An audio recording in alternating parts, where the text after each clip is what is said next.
hududlarimizda o'quv markazi qurib, yoshlarga kasb va til o'rgataman degan o'g'il qizlarimiz ko'payib borayotganini meni xursand qiladi.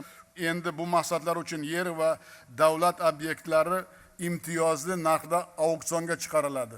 Yoshlar to'lovni 5 yilda foizsiz bo'lib to'laydi.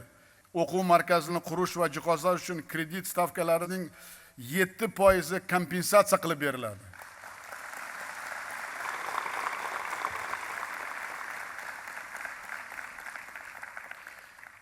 Yoshlarimiz o'quv markazlariga xorijiy ilg'or o'quv dasturlari va o'qituvchilarni olib kelsa, xarajatni yarmini qoplab berishga ham tayyorman.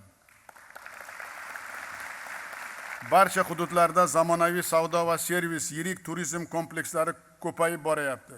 Ular ishga kiraman deganlarga katta oylik taklif qiladi, lekin talabi ham shunga yarasha bo'ladi. Shu bois qo'lida kasb bo'lib, xalqaro talablar asosida yangi ko'nikmalarni egallamoqchi bo'lgan yoshlarga kasb vaucheri berishni yo'lga qo'yamiz. Ushbu kasb vaucheri foizsiz ssuda shaklida bo'lib, har yili 50 ming nafar yoshlarimizning zamonaviy kasblarni o'rganish xarajatlari qoplab beriladi. Ehtiyojmand oilalardagi 85 ming ishsiz yoshlar xususiy o'quv markazida kasb egallash uchun bepul vaucher taqdim etiladi.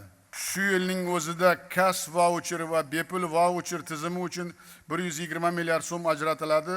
Xorijiy tilni puxta o'rganib, yuqori natija bilan sertifikat olgan yoshlarga xarajatini qoplab berish tizimini yo'lga qo'yganimiz o'zini oqladi. Endi buni xalqaro kasb sertifikatini olganlarga ham tatbiq qilsa, sizlarga ma'qul bo'ladi deb o'ylayman.